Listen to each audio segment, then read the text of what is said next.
अब नेक्स्ट जो है वो स्ट्रेटिफाइड रैंडम सैम्पलिंग में ही क्या चीज़ है, एलोकेशन ऑफ सैम्पल साइज है। जिस तरह के मैंने बताया है कि हमने अभी देखा कि स्ट्रेटिफाइड रैंडम सैम्पलिंग में क्या किया जाता है, पॉपुलेशन को पहले डिफरेंट स्ट्रेटा में डिवाइड कर लिया जाता है, नॉन ओवरलैपिंग ग्रुप्स में, होमोजीनियस ग्रुप्स में उसको डिवाइड कर लिया जाता है। अब डिफरेंट ग्रुप्स में डिवाइड हो गए हैं, अब हमने क्या करना है, एलोकेट करना है हर एक स्ट्रेटम को sample size. Overall sample size जो है हमने उसको किस तरह से डिवाइड करना है अपने क्या नाम है स्ट्रेटम में, ठीक है ना। हर एक स्ट्रेटम से हम ओवरऑल सैंपल साइज का कितना पार्ट ड्रॉ करेंगे कि हम लोगों ने डिसाइड करना है। उसके लिए 4 मेथड्स आपके बुक में लिखे हुए हैं, लेकिन आपके कोर्स में जो हैं फर्स्ट 2 के थ्रू फाइंड आउट करना इंक्लूड है। तीसरे को भी हम थोड़ा सा पढ़ेंगे पढ़ने के लिए, ठीक है, जस्ट थ्योरी के पर्पज से। उसमें अब ये जो एलोकेशन ऑफ सैम्पल साइजेस हैं, ये भी आपकी डेफिनेशन जो है पेपर में आ जाती है, what is allocation of sample sizes, ठीक है। सो by allocation of a sample, we mean the way the total sample size n is distributed among the various strata into which the population has been divided. Allocation of sample size का क्या मतलब है कि हम overall sample size को किस तरह से distribute करेंगे सारे के सारे strata में, ठीक है, जिनमें पॉपुलेशन जो है, जिस तरह हमने पॉपुलेशन को सब पॉपुलेशन या स्ट्रेटम में डिवाइड किया है। अब हर एक स्ट्रेटम में से हमने कितना से कितना सैंपल साइज ड्रॉ करना है। 4 methods of allocating the sample numbers are available, they are, जिस तरह मैंने बताया गिवन तो 4 हैं, लेकिन हम 2 और तीसरा भी थोड़ा सा पढ़ लेंगे। लेकिन फर्स्ट 2 में से आपके रिलेटेड क्वेश्चन जो है वो एग्जाम्स में आ सकते हैं। नंबर ए जो है वो क्या है, इक्वल एलोकेशन, ठीक है। फर्स्ट मेथड जो है वो इक्वल एलोकेशन का है। इक्वल एलोकेशन जैसा कि नाम से पता चल रहा है, इसमें क्या होगा कि हर एक स्ट्रेटम में से इक्वल जो है नंबर ऑफ यूनिट्स ड्रॉ किए जाएंगे ओवरऑल सैंपल साइज के। The allocation is called equal when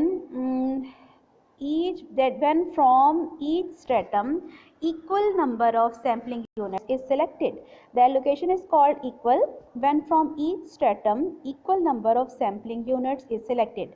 That is, the total sample size n is distributed equally among all the k strata. हमारे पास total number of strata कितने हैं, k हैं, और assume किया ये हमने, ठीक है।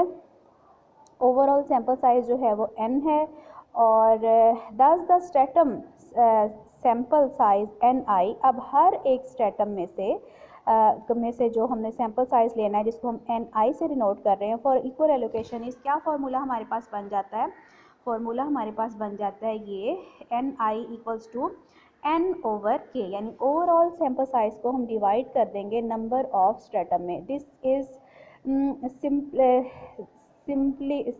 सिंपलाइज मेथड ऑफ एलोकेशन। ये सबसे सिंपलेस्ट मेथड ऑफ एलोकेशन है, ये सबसे सिंपल मेथड है एलोकेशन करने का कि आप हर एक स्ट्रेटम में से इक्वल नंबर ऑफ जो यूनिट्स हैं वो ड्रॉ करें।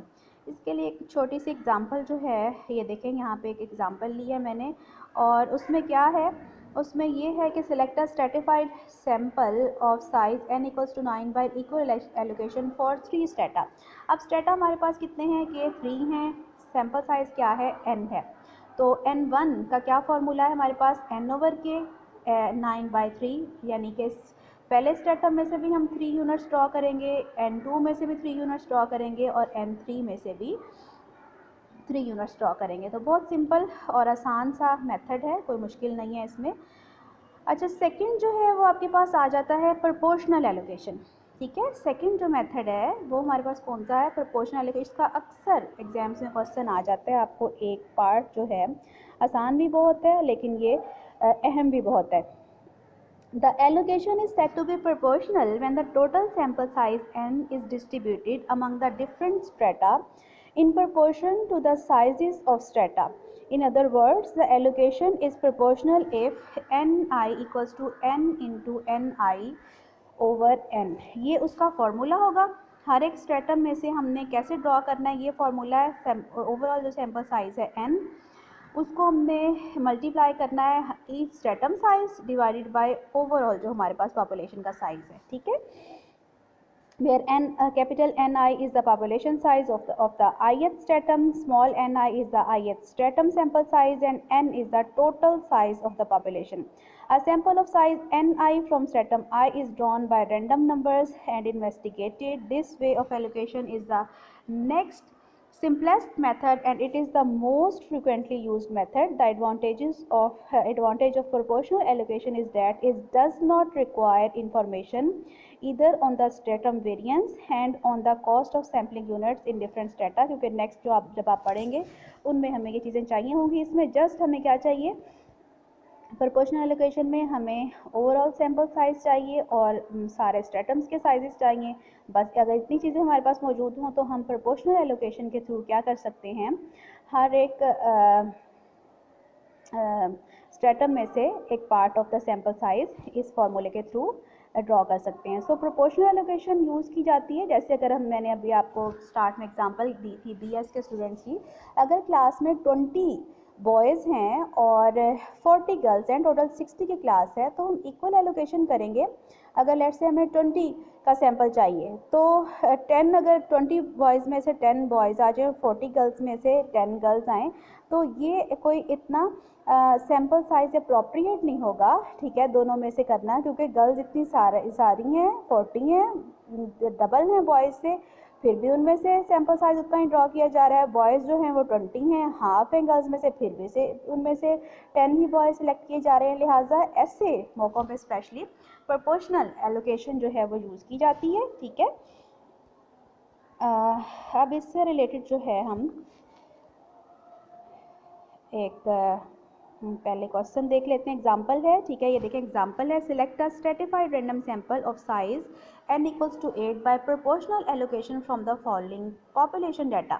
अब उसमें उसने हमें क्या दिया है, एक तो ये है कि सैंपल साइज कितना होगा, ओवरऑल 8 होगा. स्ट्रेटम 1 में कितने यूनिट्स हैं आप देख लें, यानी कि कैपिटल N1 कितना है, 1 2 3 4. कैपिटल N1 हमारे पास क्या आ गया, 4.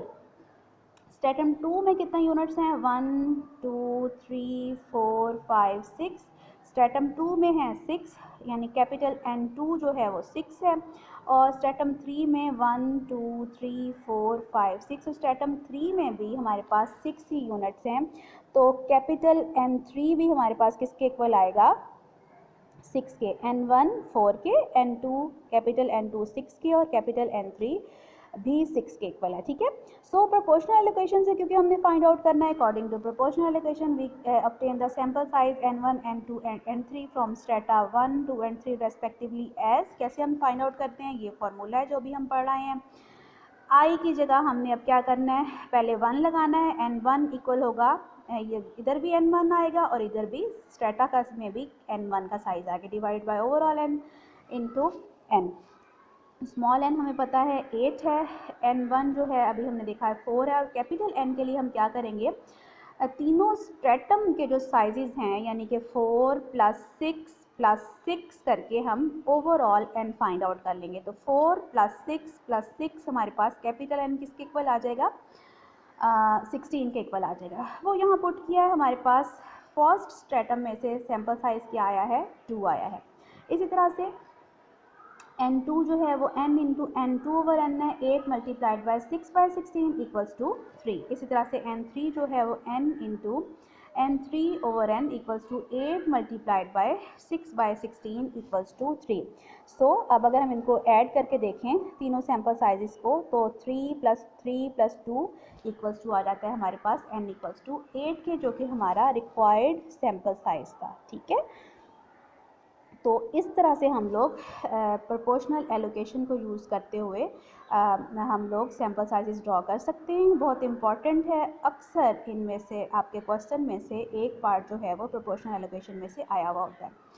थर्ड, जैसे मैंने बताया हम थोड़ा सा इसको थ्योरी के पर्पसेस के लिए थोड़ा सा पढ़ लेंगे. वैसे तो आपके कोर्स में फर्स्ट 2 लिखे हुए हैं, लेकिन बाज़ औक़ात देखा गया है कि ये भी पेपर में आ गया हुआ होता है. The allocation is called optimum when the total sample size n is allocated among the different strata in such a way that for a given cost of selecting the sample, the variance of the estimated mean x bar st variance of x bar st is minimized. The stratum sample size ni for this method of allocation is, इस method of allocation में जो आपके पास formula होगा वो क्या होगा, N I equal होगा आपके पास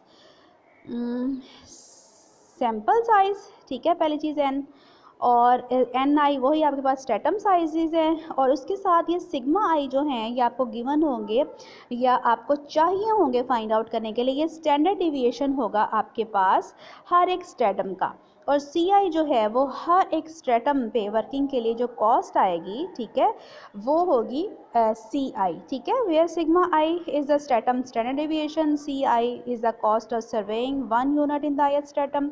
This method of allocation tells us that we should select a larger size sample from a given stratum if the stratum comprises a larger number of units, that is ni is larger, जिसमें से जिसके units ज़्यादा होंगे जिस stratum में से, उसमें से हम ज़्यादा लार्जर नंबर ऑफ यूनिट्स जो है वो ड्रॉ करेंगे. The variation with in the stratum is greater and the sampling units in the stratum are less costly to measure, that is CI is smaller. When information on the stratum standard deviation sigma is not available, we either estimate it by SI or we may use the proportional allocation. ठीक है, ये कुछ इसके मुतालिक थोड़ा सा मैंने बताया है, तो इसको भी देख लें, बाकी जो है उनको इन डिटेल करें, उनसे रिलेटेड क्वेश्चंस भी आपके आते हैं और आपकी एक्सरसाइज भी मौजूद हैं जो कि मैं अभी आपको फिर ग्रुप में उनका सेंड करूँगी.